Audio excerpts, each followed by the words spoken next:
You are listening to episode 1 of the Connected Yoga Teacher Podcast. Welcome to the Connected Yoga Teacher Podcast. I'm your host, Shannon Crow. I'm also the mother of 3, a yoga teacher, and a consultant for teachers and yoga studios. This podcast was born out of how I still feel each time I leave a yoga teacher training. A little bit like I've been left out in the wilderness, because I leave the constant feed of knowledge. I leave the motivation to practice, learn, and grow daily. And most of all, I leave the supportive community of other yoga teachers. My goal with the Connected Yoga Teacher Podcast is to have a place where you can hear from yoga teachers and other professionals on a variety of subjects. Anatomy to philosophy to how to be a successful yoga entrepreneur and everything in between. The first episode here, we're talking with Erin Aquin. Erin is an author of the A to Z of being a successful yoga teacher, as well as her brand new book called The Elemental Yin Yang. It was the first book, The A to Z of being a successful yoga teacher, that got me really interested in Erin's work. I myself have experienced yoga teacher burnout, especially when I was teaching up to 16 classes a week and really packing my schedule full. So when I read chapter 17 of Erin's book, R is for Restore, I connected with a lot of those things on that list, and I will say I'm still working with that list. Today we're going to hear from Erin. She's a yoga teacher certified in hatha, vinyasa, prenatal yoga. She completed one of the most comprehensive programs in Canada for acupuncture and Chinese herbal medicine, so you will hear that that's where her philosophy is based. She's been teaching since 2003, and she just recently launched her own podcast, so check that out. I'll put a link to that in our show notes, as well as she just published her second book. So she's done this all while teaching, and she's also the mother of a 1-year-old. So I'm excited to hear the tools that Erin has to share with us today. And if you have some comments, please send them to us. You can also connect with us on our Facebook group called The Connected Yoga Teacher. Enjoy today's episode. So welcome, Erin. Thank you so much for having me. Yeah, it's great to have you here today. Well, it's wonderful to be here, and I love what we're about to talk about because I think that often for yoga teachers, burnout is kind of a very taboo topic, and I think a lot of us think that we need to always put on the mask of the very well put together, totally inspired, always turned on yoga practitioner and teacher, and unfortunately that's not always the reality of what life is like, which I'm sure you've been teaching for so long, you probably have had those moments yourself. Yes, definitely. So what kind of got you inspired to start to write and teach about yoga teacher burnout? I've been talking about it for a long time. When I was in school for Chinese medicine, one of our classes was with a counseling instructor, and we learned a lot about burnout and brownout and the signs and symptoms to look for as a practitioner, because you're managing people's story and you're managing a lot of confidential information. So it's very, very typical within that industry. But interestingly, a lot of what that counselor teacher was describing, I noticed in myself at different points in my yoga career, and I noticed in a lot of my colleagues. Wow. So can you define, because you use the term brownout as well as burnout, so can you kind of define both of them? Yeah, I think of brownout as kind of the first step towards burnout. So it's a lot of times, for different people, it may look a different way, but in my experience personally, for me, I would just start to feel lackluster about going to work.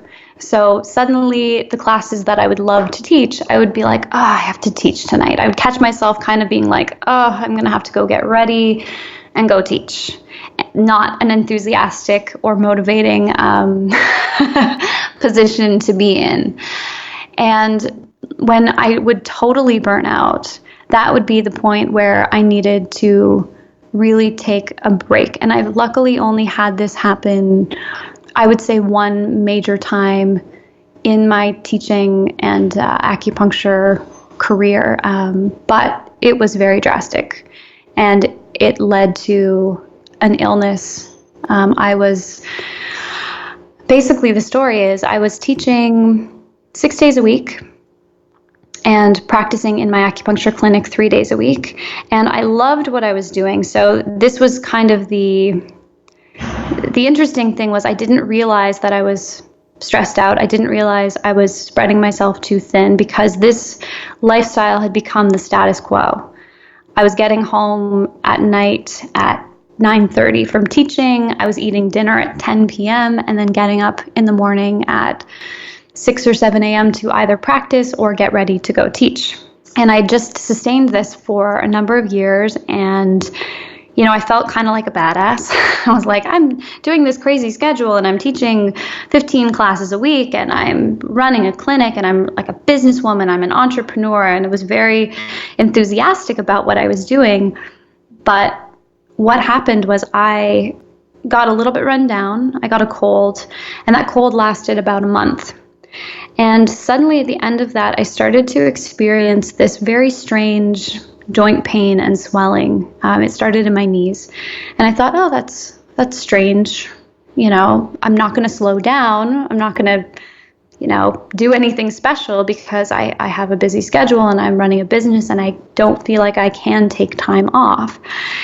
And over the course of about a month, that little bit of swelling turned into excruciating pain, joint swelling in all over my body. I had swollen wrists and hands and feet and knees and my back, my neck. It was basically head to toe swelling and pain.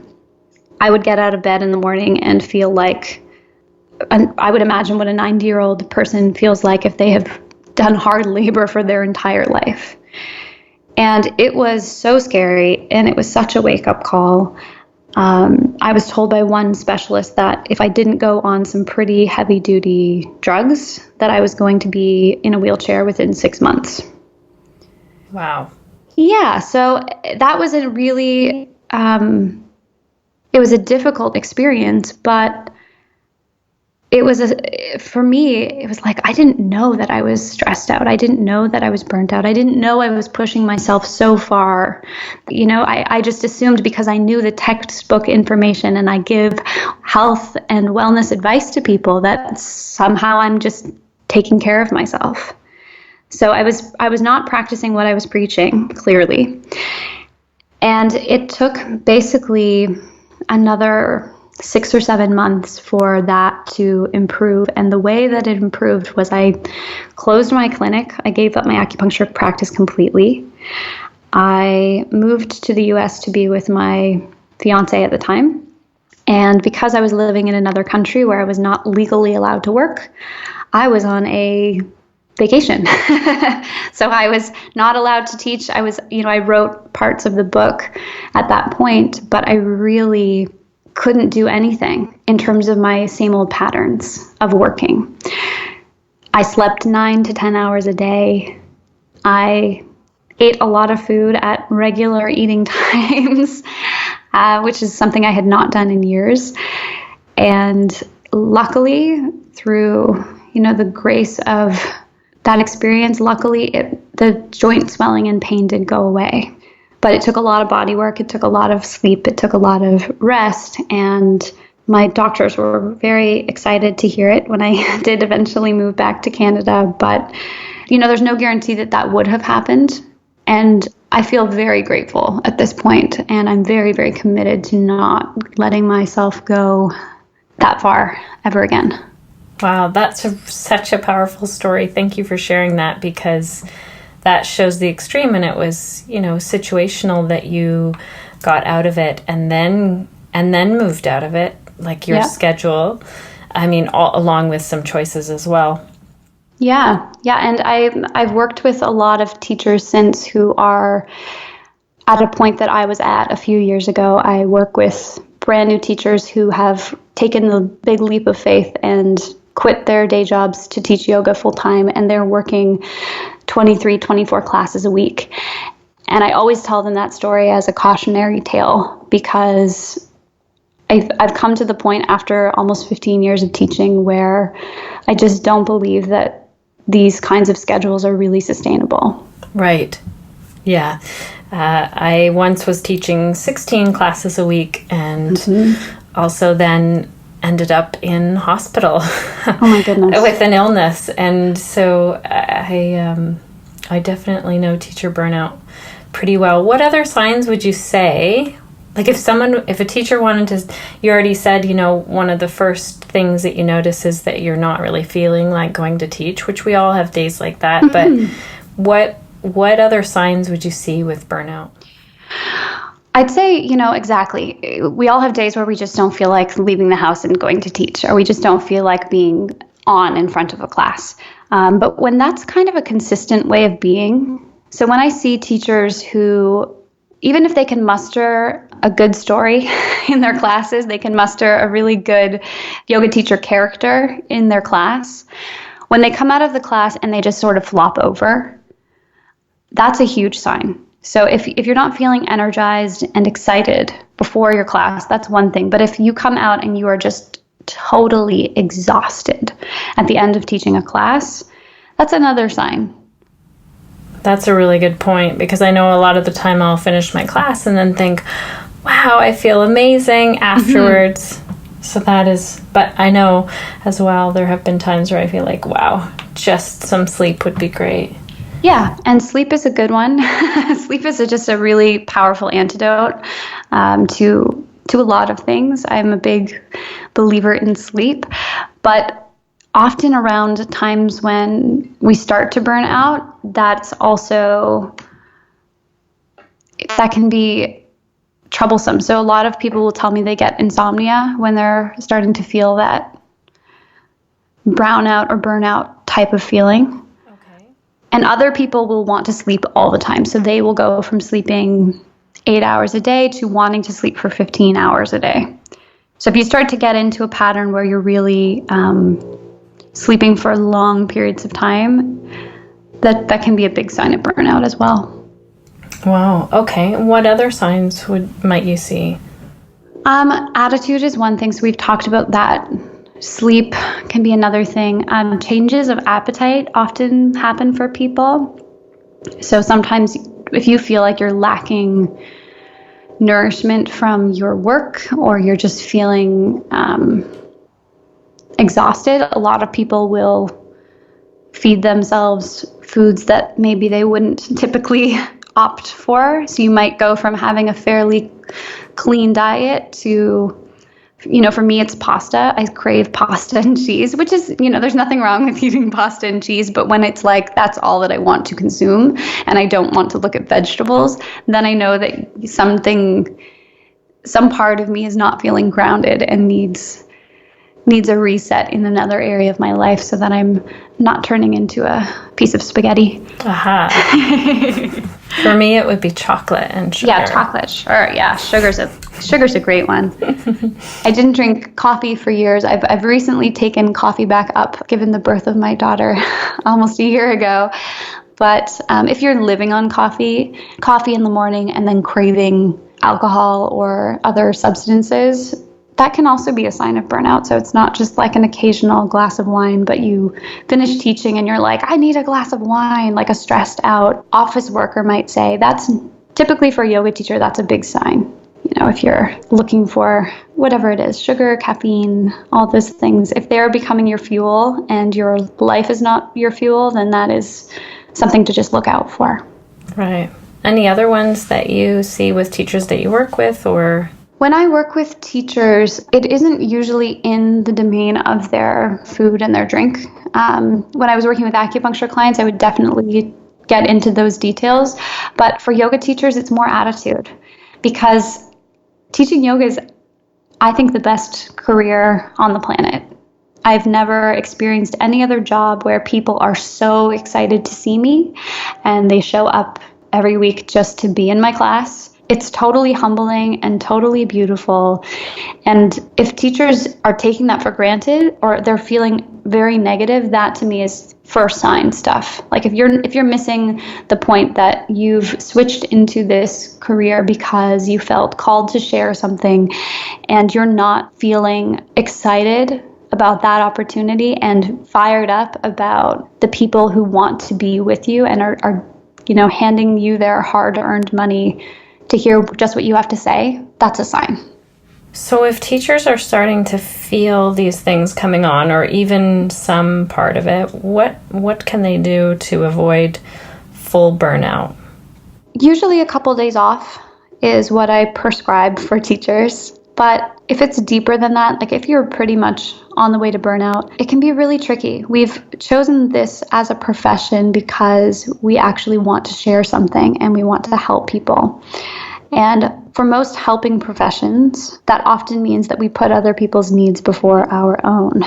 So I could definitely give you some surface level suggestions, but I think the first thing to do is actually practice. I wrote about this in the book, but I wrote about this in a section called Empowered Evaluation. But when you're asked to do something, knowing that you probably have the tendency to say yes to everything because you're a spiritual hero in the world and you want to make people happy and you want to give as much as you can possibly give, I would say go through a period, especially if you're feeling burnt out, of when someone asks you to do something or asks you for something, instead of immediately just saying yes, practice saying, let me get back to you on that. It's interesting you say that because that's part of my homework this week from someone I'm working with. Yeah, a mentor of mine has given me that homework and I had to use it today. I was asked to sub a prenatal yoga class and I love teaching prenatal and I love that group and I had to say, let me get back to you. And then I thought, I cannot fit it in this week. Yeah. And that's all that, it's just giving yourself permission to take the pressure off of the habitual saying yes that we all experience. And I think especially, the majority of people in this profession are women. And a lot of times women tend to say yes more easily, I think, than some of my male counterparts. They really can sometimes hold their own a little more. And I'm just like, I could just say, let me get back to you in 24 hours. And it doesn't hurt anyone. No one's thinking anything nasty about me. If that's what I'm concerned about, I would much rather, and I've discovered this so much more. You're a parent, Yeah. But I've discovered, I don't have that much energy. My resources for energy and attention and patience, they're much more limited. And I need to, not only for myself, but for my family, make sure that I'm evaluating where I'm putting my energy out so that I have quality energy and can teach quality classes to the people I've committed to. And I can come home and not be a bump on the couch when I'm hanging out with my daughter and my husband. Right. Such a good point. Yeah. So I think just pausing and giving yourself the opportunity to say no or say yes without the pressure of the person standing in front of you asking for something is a huge, huge, huge empowering thing that you can do. That's great. We can all practice that. Yeah. And in terms of practical things, I think every yoga teacher already knows this, but if you are teaching classes that are very physical and you are the kind of teacher who demonstrates a lot, having your own physical practice, making sure that you're practicing yoga when you can, when it makes most sense, maybe bringing in other physical disciplines so that you're, for me, I learned so much from working with trainers or doing things like bar classes. Bar classes were one of the main things that helped my joint pain, actually. It wasn't yoga. People are always like, did yoga magically heal you? And as much as I love doing yoga, I couldn't do a lot of yoga at that time because of just the way my practice is. I could do some modified things, but something like bar, which was really strengthening for the legs and allowed me to utilize my core, which I had full control of at that point, that was very beneficial. And I've learned so much that I can refresh my teaching with. Right. That's so great to pull in other modalities of healing and wellness. Yeah. Yeah, yoga's and not always... body work. Yeah, body work. I think every yoga teacher, it should be something that is a non-negotiable.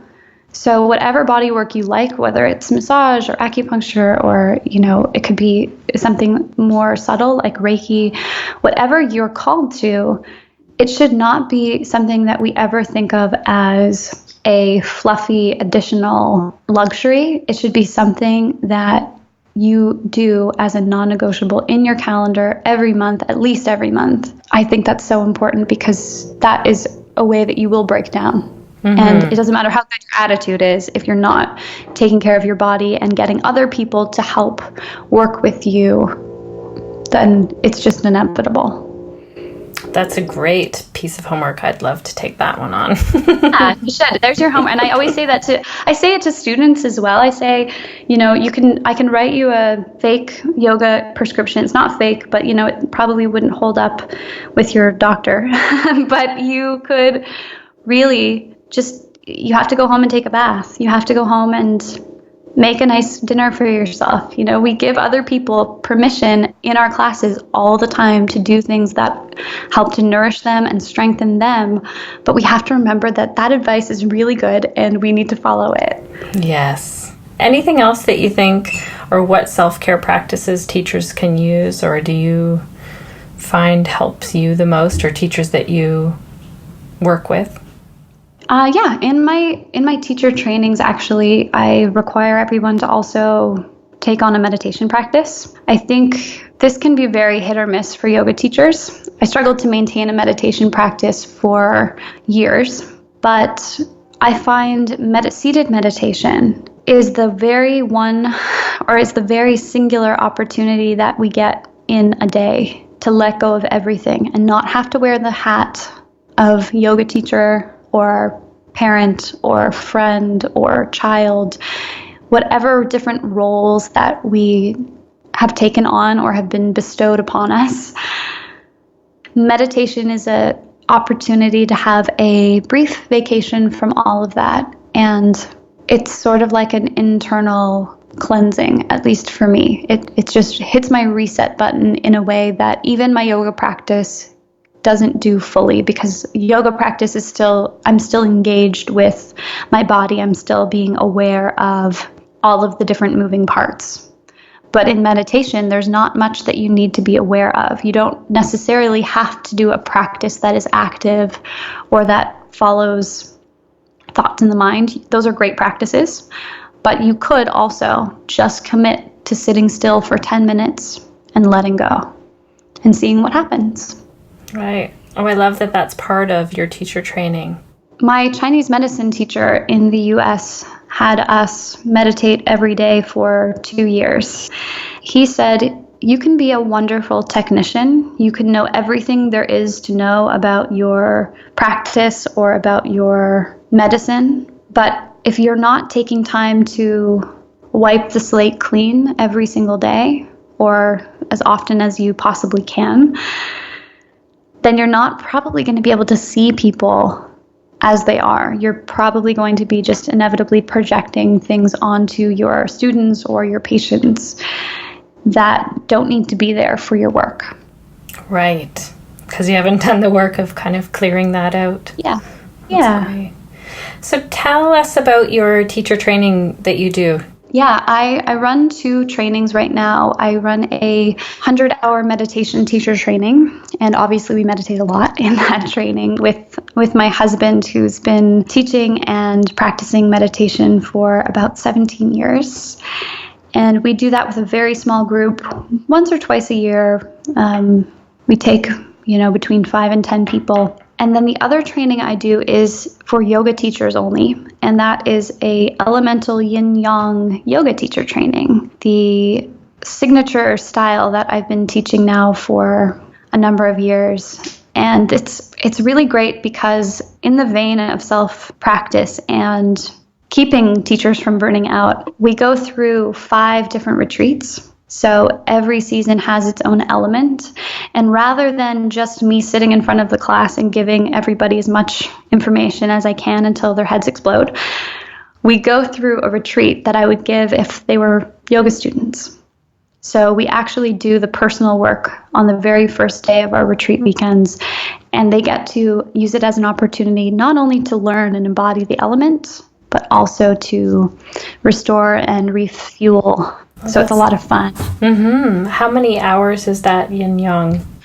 That one's about 80 hours. There's 5 in-person weekends, and then we have, officially it's 80 hours. Sometimes people do more work, so they end up clocking more time. But on paper, it's 80 hours. A lot of virtual work, and then the 5 in-person weekends. Right. I could sense a lot of that element in your book when I read it, very much the balance. And I think that's why I was very much drawn to it, because it has both the yin and the yang, where it has the restorative, but then, and you describe this in your book, that you can restore at both levels. Can you touch on that a little bit? Yes, I think this is really important. So often we talk about self-care and we only think about the warm baths and buying yourself flowers, which is lovely. But I think that that's always what comes to mind when someone says self-care. So that would be more yin type of self-care. It would be the type of care that your best friend or your most beloved family member would offer you if you were having a rough day. So if you were in burnout mode, that's them making you the spaghetti and cheese, letting you lay on the couch and watch Netflix for 10 hours. And that is totally great. and I suggest everyone give themselves the opportunity to do that every once in a while. The other part of self-care can also be more yang in nature. And yang is that more fiery, warm energy. And that might be the self-care that for some of us we find a little more challenging, but it might be the self-care where you're going to say, okay, I really need to get some strength in my arms. My arms are always sore, and I'm going to go and spend the money to work with a trainer for 5 sessions and really have someone push me and coach me and help me to push beyond what I think is possible for myself. So you actually mentioned it already, but working with a mentor would be a form of yang self-care. So someone that is going to ask you to expand yourself, someone who's going to challenge you and maybe push you a little bit. That would be an example of yang self-care. And I think we need both. Yeah. We need to be inspired and fueled and motivated to break out of our shell and break out of the status quo. But then we also need that time to restore and regenerate. Do you have any tips on how to find a mentor for the yoga teachers that are listening? It's not always the easiest thing, I think, once you are teaching for a longer period of time. Yes, absolutely. That's a really great question. I mean, I'd kind of be interested to hear how you found your mentor. Yeah, I mean, I have 2. I have one, Barb Elias, who is a coach, so she's an integrative coach. I can link to it in the show notes here. And that's really diving deep into kind of one area of focus in my life, but then it's a holistic approach. And then the other one that I just worked with recently is Natalie Ekdahl, who runs bizchicks.com, and that is entirely business. So yeah. Yeah, no, that's, I work with, I have in terms of my writing, so I have a writing coach who is also a life coach, and her name's Rebecca Mullen. She's incredible. She runs a website called Altered Spaces, and you can read her beautiful work. I have an accountability partner in my writing named Allison Evans, who is another life coach, beautiful human being. And in terms of specific yoga mentorship, right now I'm not working with a mentor, but because as you said, sometimes if you've been teaching for a long period of time, it can be harder to find someone. My mentorship right now is mostly in the business and coaching world. And I think that's probably going to change pretty soon when this next book comes out. But for people who've been teaching for less time, we we've been trying to integrate some business coaching and teacher coaching in those trainings. I think continuing education, teacher trainings type things are wonderful, even if it's just a weekend or you're going on a little trip for 5 days and you're going to work with a senior teacher. I think those things are really valuable and really important. Mm-hmm. I definitely suggest it. It's kind of the next thing on my list is to go and spend some time with some teachers, but I don't have anyone specifically in the yoga world. I have a lot of people in the spiritual world, and right now focusing on writing and business as well. Right. So tell us about this book that you're working on. Yes, it's my second baby. The book is called Elemental Yin Yang Yoga, a practice to fuel your life, and it is coming out in the next few months, but basically it is 15 years of my life in less than 200 pages. So it's going to basically have a whole big section on the 5 elements, everything that would be relevant for a yoga practitioner or a yoga teacher. So Chinese medicine is incredible, but unless you spend 4 years at an acupuncture school, you're probably not going to learn the great stuff. And so much of that is focused on healing and helping, and so much of it is focused on health. But there are these beautiful philosophical pieces to the work. So I've tried to highlight the values, the major themes, the correspondences with the natural world. And the most fun thing, I think, is the constitution. So much like Ayurveda, there are different constitutions for each element. And I think people really like reading about the personalities of each of the elements and saying like, oh, my brother is just like this element. It helps our interactions with humans. So I think that's really great. And then there's a big section on yoga and different postures and ways you can build sequences to work with the elements and the seasons. Oh, that's amazing. I'm looking forward to it. As you know, in our last chat, then I got your book from the library and then thought, now I have to buy myself my own copy. So thank you so much. Is there anything else that you can think of for teachers out there that are feeling like they're just maybe on the verge of brownout or burnout or just having just one of those rough days? I think we do so much work to become yoga instructors and to provide something valuable for all of our students. I think definitely working with other people to help you through those same times when you have those down moments in your life or you're burning out, learning how to say no, all of those things are really important. But I would also stress that you probably already have the answers and you probably already know the advice to give to yourself. And take your advice, take your own advice. You know, if you need a couple days off, if you need a vacation, make it happen. Money can be a big barrier for people. Sometimes we feel like I did. I can't take time off of my classes because I rely on those classes to pay my bills. Absolutely true. But if you burn out, you will lose out so much more than just cash. You can always make money some way or another, but you can never get time back, and you can't ever get health back once you've squandered it. So make your health a priority, make your happiness a priority, and reach out if you need any support. We do. I'm sure you have some links to some great resources. I also run just a free Facebook group for teachers where they can jump on and ask for help and advice, and I can send you that link. That'd be great. It's just being a successful yoga teacher, and that's on Facebook. So we're all here and building a community. I think that's really important too, using your peers for support. Okay, well, thank you so much for your time today. I know your time is precious with your little one and your writing and your teaching. So thank you for sharing all of this with us. Oh my goodness, it was my absolute pleasure. It was so great to talk to you, and I can't wait to hear all of the other fantastic episodes that you've been putting together. Well, there we have it, Connected Yoga Teachers, our very first episode. A lot went into making this, and I have to admit it was really scary to launch, but the information that I wanted to bring to you was more powerful.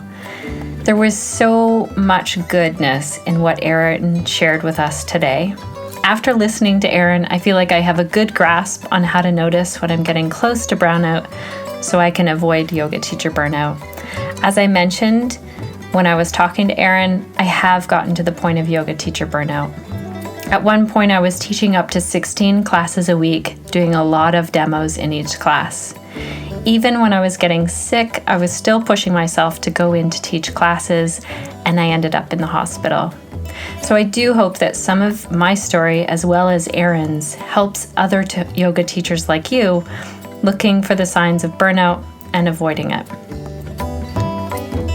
So some questions that you might think of as a check-in based on this interview with Erin are you at the point where you're feeling exhausted, or do you feel energized after teaching a class? Are you craving sleep, or are you unable to sleep?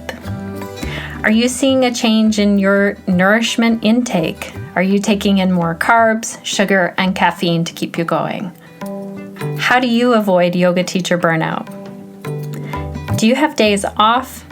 If you're like me, I can be tempted to listen to a podcast, read a yoga book, or check my email on my days off. So, any tips that you have to avoid working on your days off, I would love to hear them. Are you finding time for your own physical practice, not just the physical practice you get from teaching a class or practicing the flow before you teach a class? This is another one that sometimes I struggle with. I'll be doing a flow, full intentions of it being my own practice, and then I find myself scribbling notes down. So I think we probably all do it, but I would love to hear your feedback on how you hold yourself back on that. And when is the last time you booked time for body work, such as a massage or a Reiki session? I know for myself, it's been months, so after listening to Erin, I'm adding to my to-do list to book a massage in the next few weeks. Last question, do you have the daily meditation practice? Now, I really agreed with how Erin talked about this as her reset button. In my life, meditation makes a big difference. I like to visualize a chalkboard full of all the thoughts, the to-do items, the feelings, the emotions, the stuff that's happened, with all of the words written over each other until it doesn't make sense and no one could read it. This is how my mind sometimes feels. And meditation feels like sweeping the chalk brush over these words, a clean slate, ready for new thoughts. In this episode, Erin defined the yin and the yang variations on self-care. If you would like to know more about this, Erin has shared an article on her website. I will put the link in our show notes. The article is called Learn the Essential Types of Self-Care and How to Include Them in Your Life. Erin and I both also shared our work with mentors in this episode, and I will be sure to link to them in the show notes. Also, all of the podcast articles and further discussion is shared in our Facebook group for yoga teachers called The Connected Yoga Teacher. On top of the 2 articles that Erin is sharing with us, she also wanted to give away a copy of her book, The A to Z of Being a Successful Yoga Teacher. This is pretty amazing. As I said in the interview, I got this book from the library and then went out and bought one myself and still continue to turn to it. So if you would like to be entered in the draw to receive a copy of this book, you can go to theconnectedyogateacher.com, episode 1, enter your email. Also, we thought it would be fun to bring this into social media a little bit. So as a side note, if you would like to share the ways that you nurture yourself as a yoga teacher, or just as a human being, please share a photo or a post and use the hashtag #NurturedYogaTeacher.